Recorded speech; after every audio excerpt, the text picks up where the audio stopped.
Welcome back to the Shuffle Squad. Zach Lesage here. Today we're going to be covering over Roaring Moon Dudunsparce, a deck that's been relatively quiet throughout its competitive history and journey together, but has recently been making some traction, and I just want to League Cup with this deck. Pretty similar to Ancient Box decks of the past, we're trying to scale our Roaring Moon with Vengeance Fletching. That's going to allow us to do more damage as we discard more ancient cards. So, a lot of the early game is going to involve two-shotting Pokemon. So if you're attacking against a Raging Bolt, you can go Vengeance Fletching for like 100 damage. And then the next turn, you might be able to get the rest by doing 140 damage. You want to make sure they add up to your opponent's HP. If you're not able to two-shot one of these relatively lower HP Pokemon EX, you're able to use Roaring Moon EX to get the knockout entirely. Or if one of your ancient Pokemon attack last turn, you can use Koraidon. We're using Fan Rotom, which we typically see in these Terra Engine decks that you are grabbing Hoot Hoots, but in this case, we're grabbing Dudunsparce. We're using Dudunsparce to get set up with the Dudunsparce, and you don't always have to use Runaway Draw to really draw everything. Sometimes you can keep them in play, so when you're going through a game, you're able to be like, hey, you wanna know what? I don't need to play a supporter this turn. I have a Runaway Draw in play. I'm gonna save this Pokemon in play, so if my opponent plays an Iono or an Unfair Stamp, I can draw cards next turn. The other side part about this deck is there's Neutralization Zone, allowing you once per game to essentially stop your opponent from attacking you. And if you're able to find yourself in a situation where your opponent does not have any stadiums left or does not play any in the case of Joltik Box, Neutralization Zone sticks, and it can stick for the entirety of the game. So you really want to plan it correctly, whether you think your opponent has zero chance of playing a stadium or has a very low chance of playing a stadium. So you could go Neutralization Zone, and all of your Pokemon are not going to be affected by Pokemon EX doing damage. It's a lot of decks like Gholdengo, Raging Bolt, Joltik Box. We can go on and on and on. So this deck's pretty cool. The QR code at the bottom of the left is going to allow you to import the deck into PTCG Live. It's a really budget conscious deck. This deck is like 20 bucks all together. So if you go to your local league, you definitely put this together really cheap. There's also a link to the deck in the description, so check that out. If you need any of the cards, check out Kayfabe Cards, PTCGL Store, and of course, if you need any accessories, check out Ultimate Guard. Let's jump into it. So we won the coin flip, and I'd like to go first. It's often a huge debate, and I could see an argument for both sides, but I like attaching an energy, having an option to attack turn 2, having access to Dudunsparce turn 2, and this looks like a pretty decent hand, actually. It's nothing like crazy good. When in doubt, I'm just going to start with Roaring Moon. You could start with Dudunsparce, but there still are a few poison decks in the format. So we're playing against Dragapult, one of our more difficult matchups, and we'll try our absolute best. So let's go ahead here, go like that, awesome, all select, perfect. Should be generally okay. Now, this is a matchup where we need almost every single card here. I wish that we did not have to discard all of this. I think what I'm going to start off with is using Earthen Vessel popping away a Great Ball because that's the least usable card in our hands. Just want to take a quick look through the deck. We prized a Dudunsparce, we prized we have the Roaring Moons. We have all of our supporters. We don't really care about Neutralization Zone in this matchup, so that's not a big deal. Let's now go Ultra Ball away this, and I'm fine with discarding a Roaring Moon because I'm not going to necessarily need them all throughout the game. I could also discard maybe Roaring Moon EX, which might be a little bit easier to deal with. I'm just debating there. I think this is fine because we still have a few other copies, and part of me wants to grab Fan Rotom to thin through the deck. But at the same time, I'm also like, we don't have much going on. So in this case, I'm probably just going to grab the Dudunsparce so we can have access to +6 draw next turn. So we're going to grab that. I'm just going to go this, attach an energy. And we know we're not getting knocked out next turn. Very likely that we're going to get Bidoo locked. So not a great start for us, but we're cooking a little bit. We have some opportunities to draw some cards. And yeah, unfortunately we hit one of our more difficult matchups, but it's only slightly unfavored. So if we get set up here, like there's a pretty good chance that we can win this, or at least bring it close.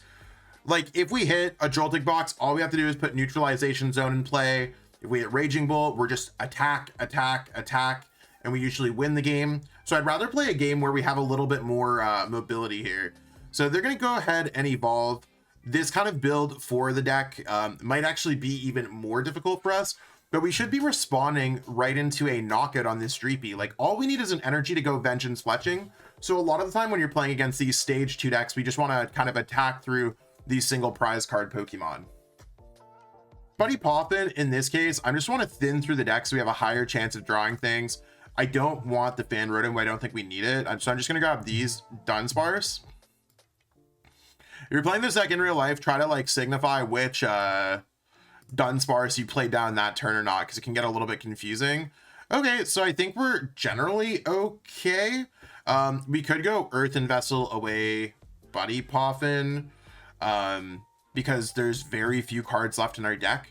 I can also evolve this one. I want to try to draw into a supporter if possible. So you might be like, hey Zach, are you going to use the second Dudunsparce? Here, unfortunately, yes, because we want to at least, like, if we could play Asada, we could play Asada, if we could play a lot of things, and perfect, there's Asada. Now, we have an energy here. I think there's a real chance that we could knock out our opponent's, like, Dragapult pretty quickly if we go Roaring Moon, and since they don't have an answer to this, like, I don't think they're going to go, like, they can't go Sparkling Crystal and Defiance Band. In this matchup, I think it's fine to go earlier Frenzied Gouging as long as it's A, not expecting a knockout, and B, you could follow it up the next turn. So let's go ahead here and use Professor Sada's Vitality. Let's put the energy on the active, so at least we can decide where we want to put the energy. And there's some other cards. We can now use Great Ball to try to grab another Dudunsparce. Sick. We don't need another Roaring Moon because we're starting to get our backup attacker. So let's go here. Let's go like this. So we have an energy built up on the bench. Let's go Ancient Booster just in case. I love how it looks on PTCG Live. The effect here actually looks really cool. It actually reminds me of Naruto when there's like Gaara, if anyone else is like kind of a nerd. I mean, you're watching a Pokemon channel, so if you like Naruto and you feel the same way, let me know. I think there's a real chance that we can maybe just like slap down Neutralization Zone and it works.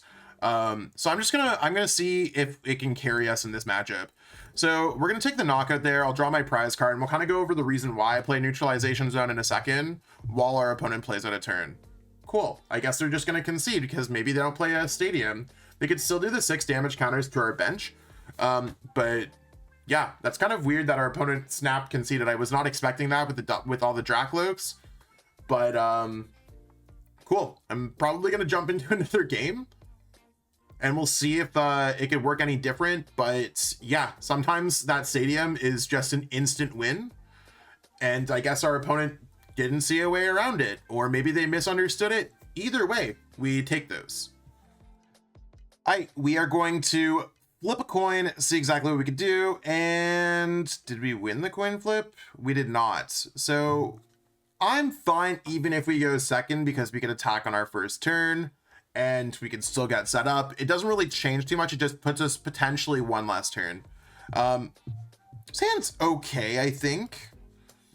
We don't really have too much going on here, but we could find a friend. We could do other things. We could get set up. So let's see the best plays that we can make. But we have access to Buddy Poppin to thin throw it. Yeah, I feel okay with this. When we have a Dudunsparce, I'm all right. And looks like we're Dudunsparce versus Dudunsparce here. That's kind of funny. Or Dunsparce versus Dunsparce at this point. We haven't evolved. Okay, so it's Dango. Dango should be pretty good. They're playing probably 2 Stadiums, so we could Neutralization Zone lock our opponent out of play. And not really the greatest start for our opponent here. I'm just gonna go Buddy Poppin first. Get this. Might as well use Fan Rotom. In this case, like, since we're looking for specific cards, we want to thin with Fan Rotom first, because we'd like to draw into our other Pokemon if possible. So let's go Great Ball. Not really what I'm looking for, to be honest. But I think the best way to approach this is to go Dunsparce, attach to active, and I'm just going to use Find a Friend. Like, I wasn't really getting an attack off that turn anyways, so if I just search my deck for a Pokemon like the Baby Moon, should be okay here. And I just want to double check our stadium counts. Now, the stadiums that they probably play are an Artisan and a Jamming Tower, so we're probably not going to be able to catch them with a neutralization zone right away. But we could scale our damage with Roaring Moon and then take maybe a knockout with Roaring Moon EX. So we have 1 attack, 2 attacks gets a knockout, 1 attack, 2 attack gets a knockout. So we're going to win in 5 turns of attacking. Since our opponent needs 6 turns of attacking, we should be able to win the game before our opponents. And that's really the metric that we're looking for. And then putting cards down like Pheasantipity might even allow us to have a higher chance of winning the game.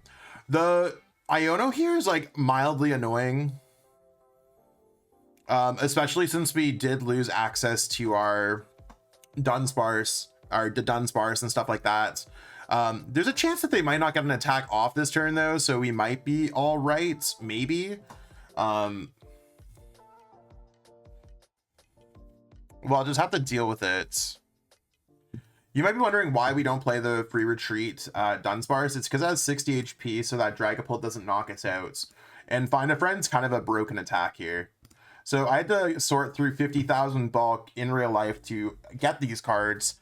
I found them. I'm not literally 50,000 bulk. But I found my Dunsparce in real life. Okay. So what's our opponent doing here?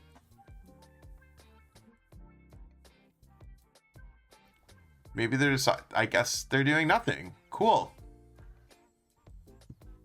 Well, we did get boss's orders. We know what we have at the bottom of our deck. So let's go Buddy Poffin. There's nothing there, but we are going to shuffle the Dudunsparce from the bottom of our deck, which we know. So we have a higher chance of getting them with Explorer's Guidance. So let's go ahead and grab this. And I probably just want a Professor Sada's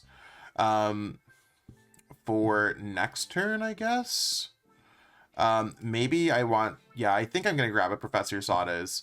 So we're going to discard those and let's go in with Dudunsparce. I don't want to use the active one because I'd like to retreat the energy or use Find a Friend. So let's use Runaway Draw. In this case, I'm okay with going Artisan. And I'm just going to Artisan for my Roaring Moon. And since I've played down an Artisan, we can actually attack with Fan Rotom because our opponent's Pokemon meets the requirements for us to get the knockout. So let's go Retreat. Fan Rotom, Energy. I don't think our opponent's going to play another Iono. Typically, decks like this only play 1. And I'm going to go Ancient Booster Energy Capsule here. Let's go for Assault Landing for 70 damage. Now, you might be like, yo, why would you not play down Koraidon? If I don't attack with an ancient Pokemon last turn, I don't want to put it down. So we're in a pretty good spot here to see success.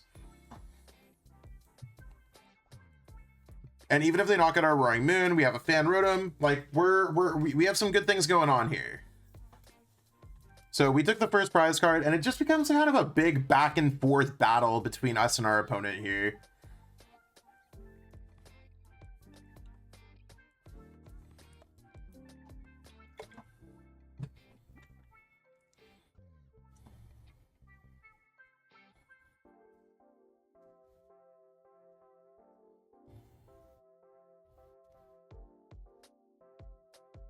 Okay, and now I think our opponent's going to really take a knockout per turn, but we're going to take a knockout every other turn.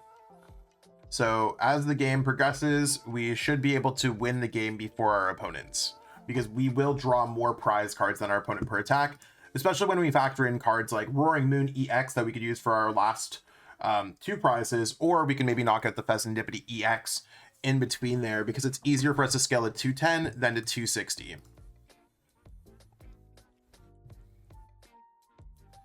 We could also just knock it out with Koraidon, Koraidon boss as we get set up. So I would like to set that up with the Professor Sadas after our opponent knocks out our active. And it doesn't matter if they use Energy Surge Pro. It doesn't matter if they get set up every single turn. Our opponent should likely lose this game just because they cannot keep up with this. They've already played their disruption, so everything should be pretty set in stone. We'd have to have an incredibly unlucky game, and we have the energies in hand. We have everything. Did they play a supporter already? They played Arvin, yeah, so they're not adjusting this hand. And this is really like the crucial turn where we have the Professor's on his Vitality. So let our opponent take the knockouts. This is why this deck is good. It's underpowered, but it's incredibly effective in the metagame.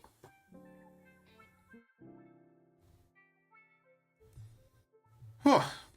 So yeah, make it rain, really easy knockout here for our opponent, taking 2 energies from their hand, getting the prize card.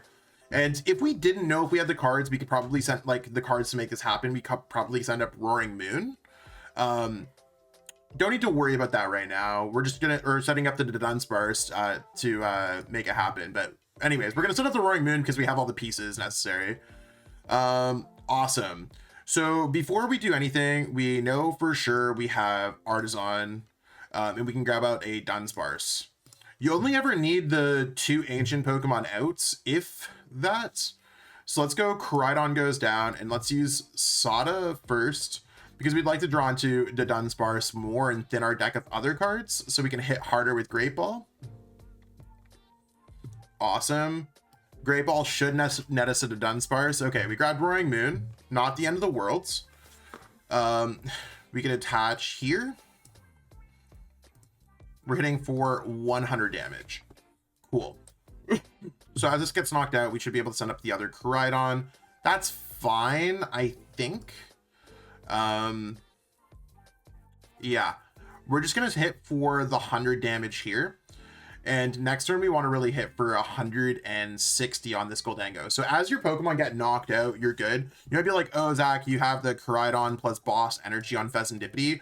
This Pokemon is probably just going to stay on the bench, and then it just wastes our turn of attacking. Their Monkey Dory could be slightly annoying because I don't think we're going to be able to do 19 damage next turn. So that is something to consider. If we're able to use Boss or not Boss or anything else like that. Okay, so there's 30 damage, and I don't really care about them getting the knockout on Koraidon or anything like that. They should probably be going after, actually, it's probably the best Pokemon for them to go after, because I'm just going to evolve the Dudunsparce into a Dudunsparce, and then run away draw before they ever get a knockout on it. So their Monkey Dory is not going to be scoring any extra knockouts. They don't need any extra damage to score a knockout, but it can be effective. Hi, Willow. We're playing Roaring Moon Dudunsparce. He was like, I don't care about that. Do you have treats? I don't have treats. So whatever, our opponent's gonna take a knockout here. We have to figure out, can we score 19? What did we do last turn? We did 100. So that means us getting an additional 7 in our discard pile with our Vengeance Fletching. I don't think that's quite possible.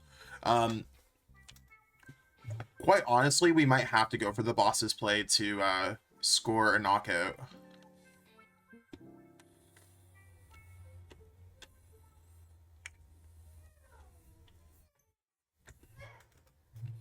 So maybe Monkey Dory messing with our plans a little bit more.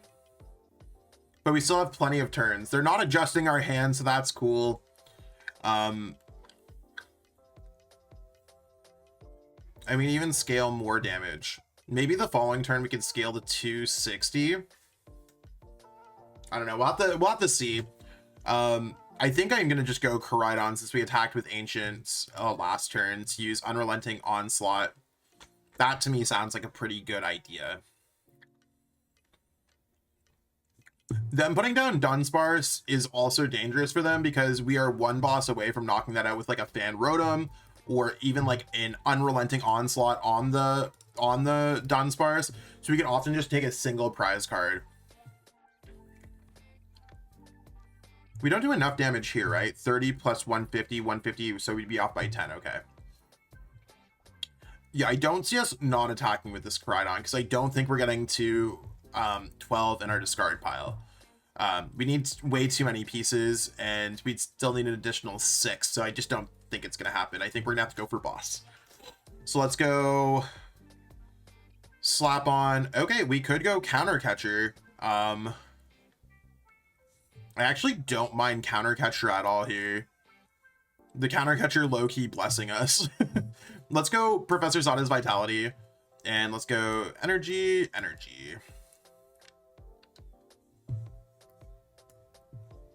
The Dudunsparce.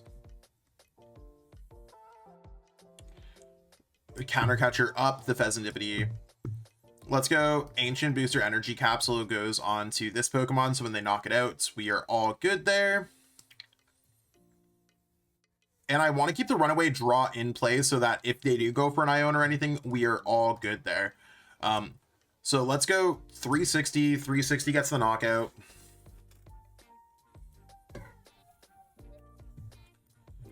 And we are chilling here. We have a Dunsparce, we have our Dudunsparce, we have Ultra Balls, we have Boss. We don't really need too much else. And if we look at our trainers, we have 2 Professor Zada's Vitality. If we take one more single prize card Pokemon, we're really just waiting to go Roaring Moon EX on our opponent's active, which we can set up in 1 turn. So that seems like it's going to be pretty good here. Now our opponent's probably just going to take this 30 damage from our opponent's active and move it to our Roaring Moon on the bench, because they're likely just knocking out our active. They only need 2 energies because Jamming Tower is in play, but we attach the Ancient Booster to scale more damage in play.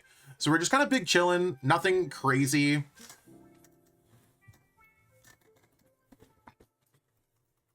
We know for a fact, like, we're not gonna, like, 1000% scale with our opponent's damage. Like, it's hard to hit 260 with this deck. I think it's possible. Someone in the comments can probably do the math. I'm basically just 2-shotting our Pokemon, our opponent's Pokemon. We're going big Roaring Moon at the EX at the ends. You can see we're at 3 prize cards, our opponent's at 4. They have 4 attacking turns in the game. So they're gonna go attack, attack, attack 4 times. We have 2 attacks left in the game. So we're gonna beat our opponents and they're still gonna have 1 to 2 attacks left.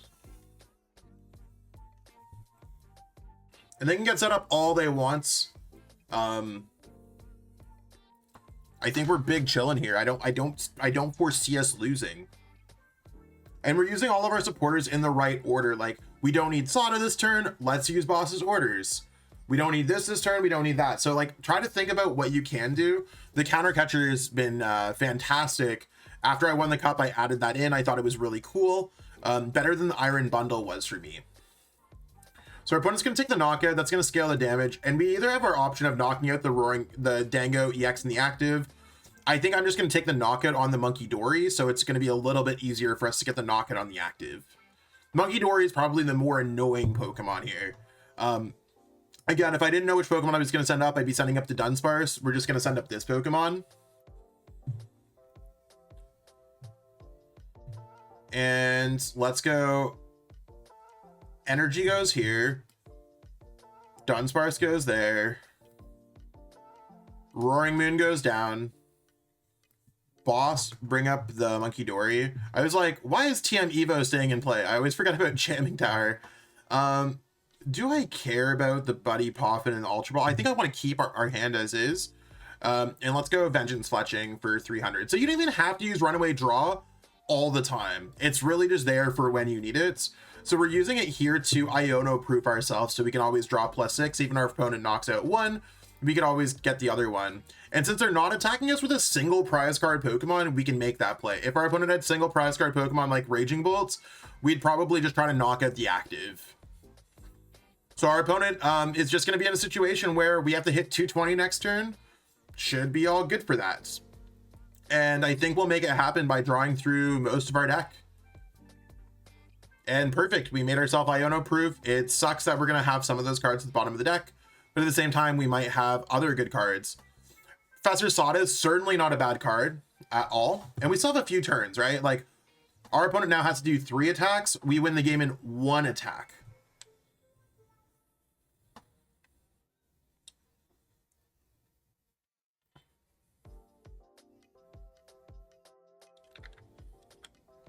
I think no matter what, we're still going to end up using Dudunsparce this turn to try to draw out of it.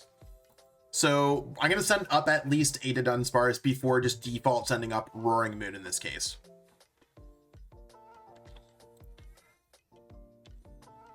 If you save your counter catcher to the last prize, you could also just knock out whatever 2 prizes your opponent has at the end of the game and play a supporter. So as much as you might be like, oh, it's finding a needle in the haystack, if it's in your deck, you could probably draw through your entire deck on your last turn of the game.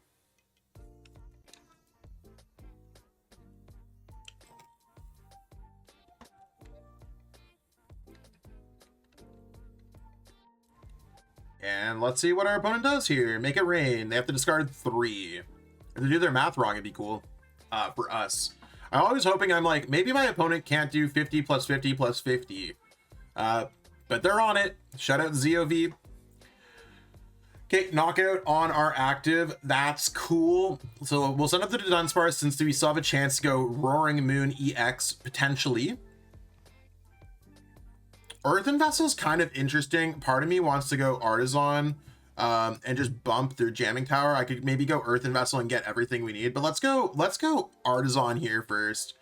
And let's go Artisan, search out. We can see what we have left. We do have our Dudunsparce, sorry, our Roaring Moon EX prized. So we can't necessarily think about like going for that play. So we're going to go for Professor Sada's Vitality. I'm glad that we kind of slowed this down. Now, you have your choice. You run away, draw first, or you use Sada's Vitality. It depends if you want to draw into Dudunsparce or not. In this case, I would like to draw into another Dudunsparce. So I'm going to use Runaway Draw first to put it back into the deck, then use Professor Sada's Vitality to have a similar chance to draw into that Pokemon after this. So let's send up Roaring Moon. And how much are we hitting for? We're hitting for 160. We'd have to discard another 6 to get the knockouts. Definitely a possibility there. I don't want to say that it's not. We could go Earthen Vessel, discarding this Ancient Booster Energy Capsule. Just grabbing this out of there. There are enough cards that we draw that we could potentially get there. At this point, let's go Sada. So we're just trying to thin out our deck. A lot of the times you're trying to thin and sequence your cards in the right direction. How much are we hitting for now? 190. If we get 3 like more, we just get there. I mean, I feel like we could do a few runaway draws. So let's just try to runaway draw next.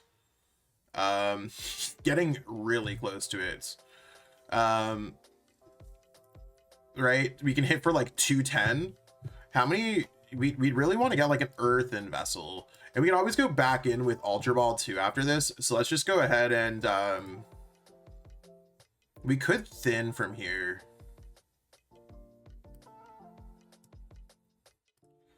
I'm just gonna discard these, grabbing a Dunsparce. Dudunsparce, I should say. It's hard, y'all. I'm sure you're gonna be like, Zach, you called it the wrong thing every single time. And yeah, we're hitting for 210. Here's enough for the knockouts. But like, we could like, the thing is, you could always like scale this deck more. So like, let's just see what we could have got anyways, just to make sure that like we could have hit even more damage than what we like had previously. So we can use Runaway Draw, and we're all set up here. So we could have quite literally almost got to the knockout. We're hitting for 210. We could have hit for 240. And like, we could still search out other pieces, right? So let's just go on the energy there. We still need to just discard the other things. So let's just do this. Boom, boom, whatever. And then we're just going to take the knockout. So like towards the end of the game, you really can get to those numbers and find yourself in a great spot. And that's with Roaring Moon EX prize. We could have energy switched, manually attached Professor Sada's Vitality to win the game. So there's a lot of options there. This matchup and alongside a lot of other matchups are free as long as you have remotely any chance in the game to set up. That's what we got going on for Roaring Moon. I mean, we took a quick neutralization zone win against Dragapult.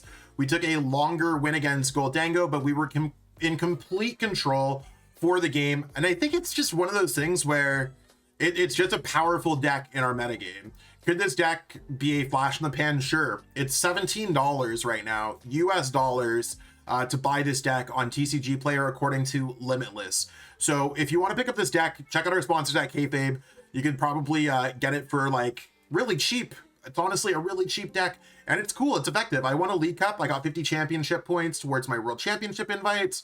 I've already won 4 cups for the season, so it doesn't necessarily count, but I got the cool ends, Zorak playmats, the prizing, all that stuff. I definitely converted well with this deck, and I could see myself playing it again for another cup because you beat a lot of the top decks in the metagame, like Joltik Box, Raging Bolt, that were all the rage at Milwaukee Regionals. I'm not going to Portland Regionals, but if I was, I'd probably consider playing this deck just with how strong it is in our current metagame. If you're trying to learn a little bit more about this deck or any other deck, hit me up for some coaching at metafy.gg/@Zacklessage, and we'll catch up soon. Peace out and have a great one.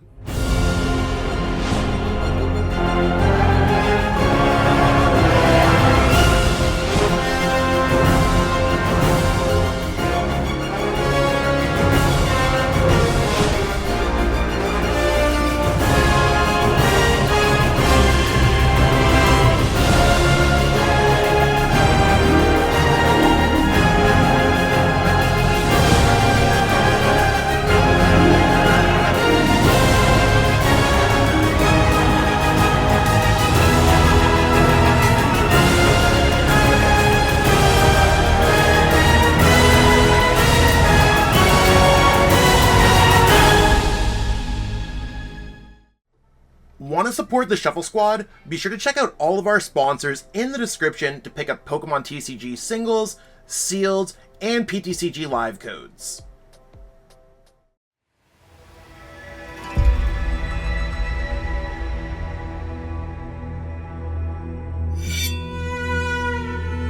Tabi no hajimari wa tsune ni michi e no ippo de aru. Sore wa yami e to tsuzuku.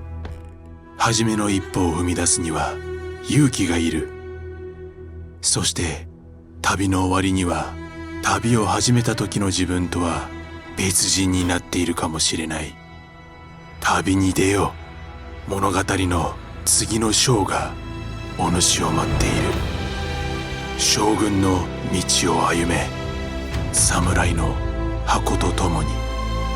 アルティメットガードが送る冒険の第一章。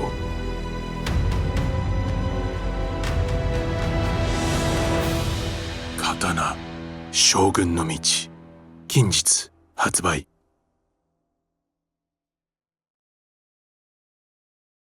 Thank you so much for watching this video. I hope that you enjoyed the content that we have today, and maybe you'll click on one of these other videos, enjoy those videos too. If you haven't already, give this video a like, subscribe to the channel, and let us know in the comments what video you want to watch next. Until next time, we'll catch up with all y'all later. Have yourself a great day.